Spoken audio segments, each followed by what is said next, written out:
All right, our penultimate section of the course, 11.5, we are doing hypothesis testing for two population variances. Now, I've said in 4 videos now that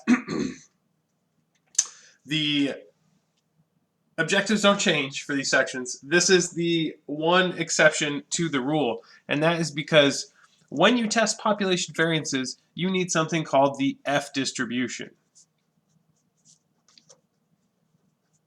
And so we need to understand what the F distribution is.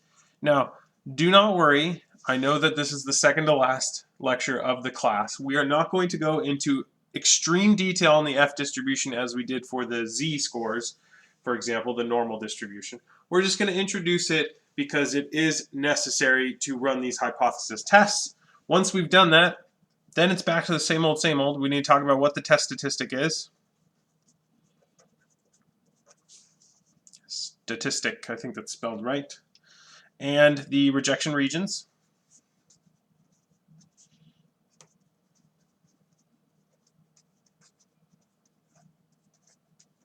And then we can finally run the hypothesis test. So let's talk about the properties of an F distribution. So first and foremost, the F distribution, unlike all of the other distributions we've seen, this is skewed right. So very, very different from the Z and the T distributions, the normal distribution and the student distribution. It's skewed to the right. Remember, that means that the bulk of the data lies to the left of the graph. Number 2 is the values of F, whatever your F values are always greater than or equal to 0.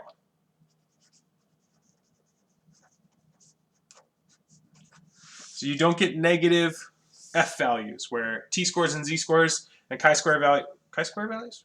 T-scores and Z-scores for sure. We can see negatives, but we do not see negatives in this case. And the final property is about the shape. So the shape of the F distribution is completely determined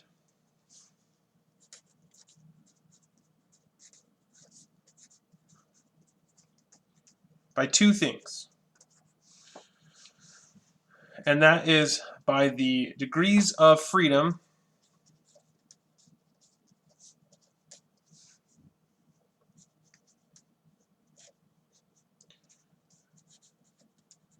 for the numerator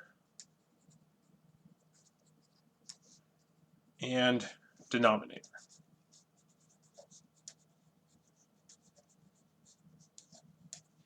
And what this means is that every F score is determined specifically by a fraction. Now, that's probably not news to you. Almost every single test statistic we've looked at for 2 chapters has been some sort of fraction. Now, this fraction, as you can probably suss out by just the space that's here, is not very large. So the only thing that determines how the F distribution looks from one distribution to another, the F distribution curve, right, our density curve, is all based on the 2 degrees of freedom that we'll talk about in a little bit here. So what I want to do now is just give you some sketches so you can get an idea for the rejection regions. So I don't know why I put it here, I just did. So if we think about the rejection regions, it's supposed to be in the next page, our F distribution looks like something like this. So essentially, we look for one of 2 scores, either this score here, which is F sub 1 minus alpha, that's one of the critical scores, or we look for F sub alpha, which is over here. Now, we're going to talk more about the test in a second, but essentially, these 2 scores act as our critical F scores, just like we would have critical Z scores, critical T scores, and critical chi-square scores. And so you can probably suss out a left tail test is all about this one, a right tail test is all about this one. So let's take a look at what that test statistic is. So when the samples of 2 samples are independent and simple random samples, That's too many times I said samples in that sentence. And both populations are considered to be normally distributed. The test statistic is. So notice the requirement is slightly different.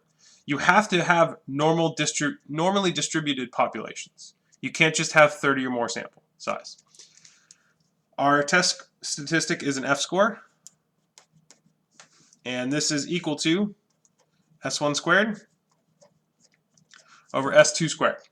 And of course, S1 and S2 are standard deviations for samples 1 and 2 respectively. A lot of times when you're testing variances, you're just given the sample variances, not the sample standard deviations, but you could have them.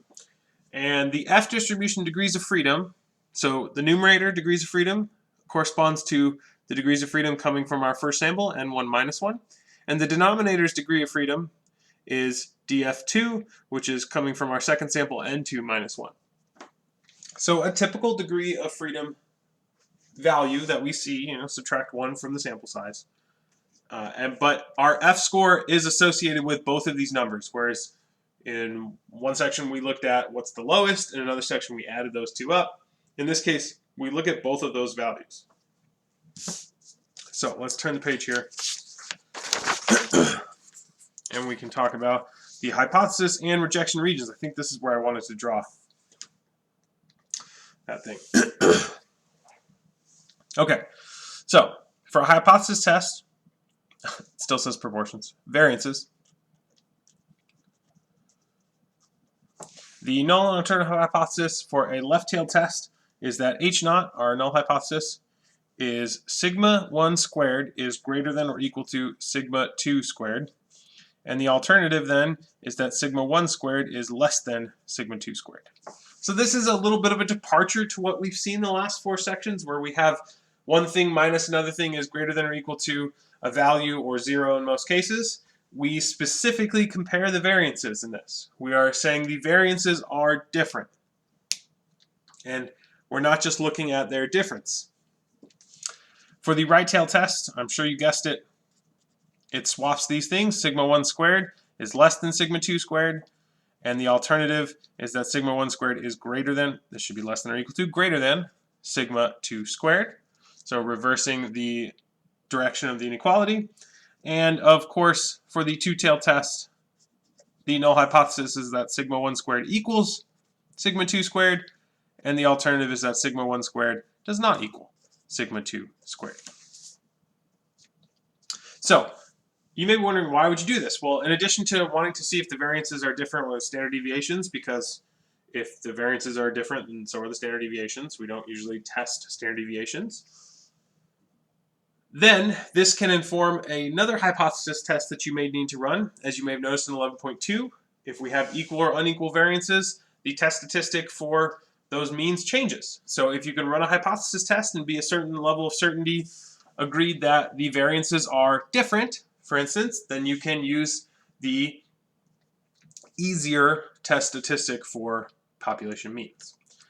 So our rejection regions. These are basically copies of our current rejection regions except for this last one here. So if our F score is less than or equal to F sub 1 minus alpha, for a left-tailed test, we reject our null hypothesis. If our F score is greater than or equal to F sub alpha, for a right-tailed test, we reject the null hypothesis. And then this is where it gets different. If F is less than or equal to F sub 1 minus alpha over 2, or F is greater than or equal to F sub alpha over 2. For a two-tailed test, we reject the null hypothesis. Now, this still says the same thing. So if we think about this, let's call this 1, 2, and 3. In number 1, looking at our F distribution, this critical score is the one that we talked about on the front page over here. This is F sub 1 minus alpha. And the reason it's F sub 1 minus alpha and not negative alpha is because there are no negative F scores. So they are two different things. We saw this with the chi-square. Now that I'm thinking about it, the chi-square values also had the weird, they had the 1 minus alpha over 2 and alpha over 2. So for a left-tailed test, if our F score is over here, it means that we are in the minority. Most of the data is over here, so all of this region says fail to reject.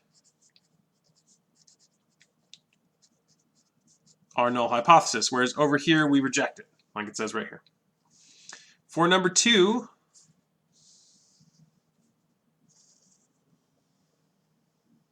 our critical score is over here, somewhere like this, and this is f sub alpha.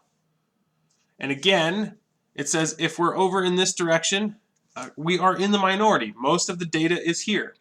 So it means that our score for our data, for our statistics, our samples, says that it's not what we would assume to be, which means that all of this over here is where our rejection region does not lie. This is the fail to reject. H0 over here, because this is where the bulk of the data is, just like we'd expect in every hypothesis test. Where the most of the data lies on the distribution curve, that is where we fail to reject the null hypothesis, because that is the default option. And then for our two-tailed test, we look at both of these scores, f sub 1 minus alpha, but now it's over 2, and f sub alpha over 2. And remember, the division of 2 of alpha indicates that we are looking at both tails, because alpha is a certain critical, alpha is our significance level, and so we have to split that when we apply a significance to both tails. Right? It's the same thing we've seen for the t-scores and the z-scores. We always put alpha over 2 for the rejection region because we're looking at two tails. And so if we're in here, again, this is where the bulk of the data lies, and so we would fail to reject here.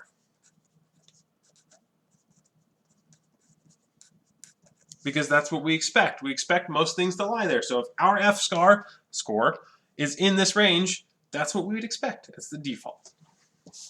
Okay, so those are our rejection regions for that F score. Now, let's talk about running the hypothesis tests. So a graduate student seeks to test whether the variances among value of professors' vehicles are smaller than those among the value of students' vehicles. He collects data from 15 professors and 14 students on the values of their cars and calculates the variances. The sample variance of the professors' vehicles is 34,057. This would be in dollars. And the sample variance of the students' vehicles is 45,923, and apparently I just forgot how punctuation worked there. Assuming that both populations are normally distributed, conduct a hypothesis test using a 0.10 level of significance to test the graduate student's claim. Does the evidence support the student's claim? So, what is he claiming? Well, he's trying to see if professors' vehicles cost or have variance in their value, shouldn't say cost, variance in their value less than that of students. So our hypotheses, the alternative, or I guess we should start with, the alternative. The alternative is they think that the professor population is less than the student population. And the null hypothesis then is that they are greater than or equal to the student population. So when I run F distribution, F scores, I typically like to identify these two values every time, 1 minus alpha and alpha, because they are necessary more often than not. And the other thing that you like to get in the habit of doing is identifying your 2 degrees of freedom. Remember, I'm thinking of professors as population 1, so that's going to be 15 minus 1, or 14, and degrees of freedom, part number 2, would be 14 minus 1, or 13. And we can calculate our F score right now. That's the nice thing about these problems in this section is, yes, we introduced this new distribution, but the F score calculation, we have the variances, the sample variances. It's 34,057 out of 45,923. So it's very easy to calculate. And if we approximate that as 0.7416, so then you can look up your F distribution tables. And looking those up, since this is a left tail test, you'd be looking at the F sub 1 minus alpha. And if you're looking at those tables in the back of the book, it's pretty straightforward. You find the 1 minus alpha category, you find your 2 degrees of freedom, you go down to that score, and that gives us 0.40 909. And then we look at our F-score, is it less than or equal to 0.4909? And of course, that's going to be a big old no here. And so we would fail to reject.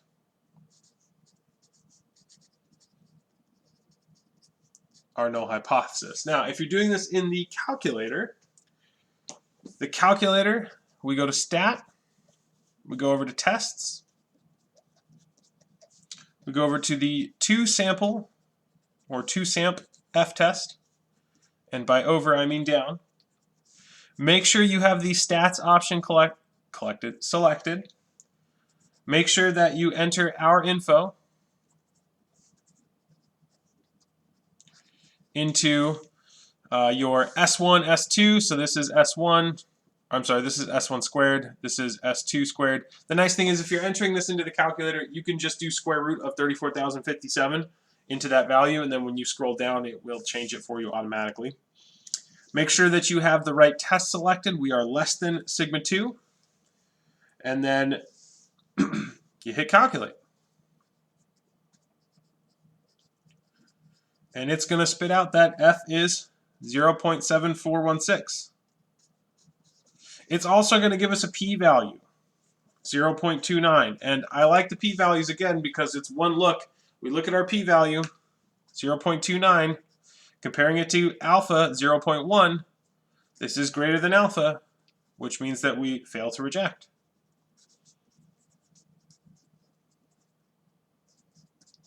Our null hypothesis, which is exactly what we got from the critical score. Now, if you need some help looking up critical F scores in your tables, feel free to send me an email, stop by office hours, and get that help. It's a fairly straightforward table, though. You find your alpha or your 1 minus alpha, find your degrees of freedom, and go there. The calculator, again, it's really nice to have. It saves a lot of time. So we're failing to reject our null hypothesis, which means in both cases there is not sufficient evidence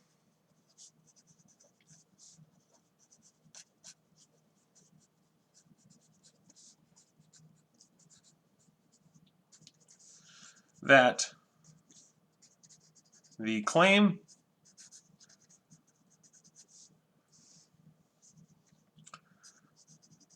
that vehicle value variances vary significantly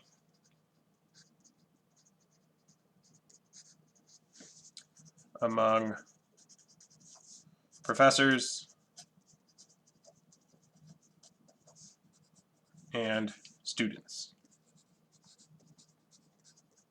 And yes, I'm having a little fun with that sentence. Vehicle value variances vary. I like my alliterations. So that's what it says. Now, I'm going to go ahead and finish up this in one video since I'm re-recording this. Even though I know it's going to go a little long, I'm talking a little bit more winded here. Long-winded here. So the last example, a professor claims the variances of the test scores on 2 different versions of an exam are not equal. To test his claim, she chooses a random sample of students' scores on each version. 20 scores from version A has a sample variance of 3.8, while a sample of 20 scores on version B has a sample variance of 3.3. Assuming that both populations are normally distributed, conduct the hypothesis test for the test the professor's claim with a 0.05 significance level. So, what does she think? She thinks that they are not equal. So our alternative is that sigma 1 squared is not equal to sigma 2 squared. And the null hypothesis then is that sigma 1 squared equals sigma 2 squared. Okay. Alpha is 0.05. This is a two-tailed test, so alpha over 2 is 0.025, and 1 minus alpha over 2 is 0.915. Now, be very, very careful. This is important if you're using the tables, that you don't do 1 minus alpha on the two-tailed tests, because it's alpha over 2 and 1 minus alpha over 2. Our degrees of freedom, df1, that's going to be 19 since both sample sizes are 20. df2, also 19. You can calculate your F-score right now, 3.8 out of 3.3.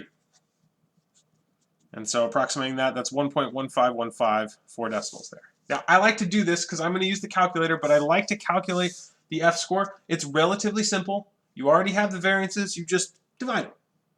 So again, in the calculator, you're going to stats. If you're hitting stats, you're going over to tests. You're going over to the 2SAMP F-test. Make sure you have stats selected. Make sure you enter our info. S1, S2, N1, N2, and your degrees of freedom. No, I think it doesn't need degrees of freedom. Enter our info. Make sure you have the right test selected. Ours is not equal for sigma 2. And it's going to tell us that F is, if I see that, that's 1.1515. Same as we got up here. And that's why I like to do this, because you can test it, approximate it to 4 or 5 decimals. You should get the exact same thing when you approximate, as long as you're going to far enough decimals. It also gives us the p-value of 0.762. Comparing this to alpha, 0.05, that's greater than. And so that means, again, we fail to reject the null hypothesis.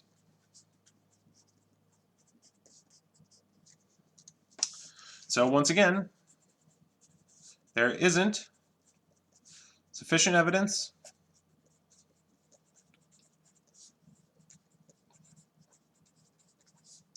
to support the claim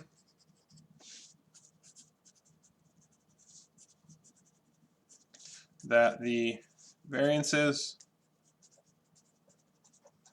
on the 2 versions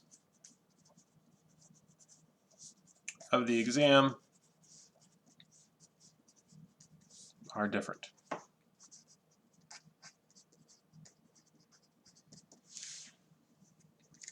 And that's our hypothesis test. So our last section, 11.6, will be next, and that's going to be next week on comparing population variances again, but with a different type of analysis. As you just saw, it's called ANOVA.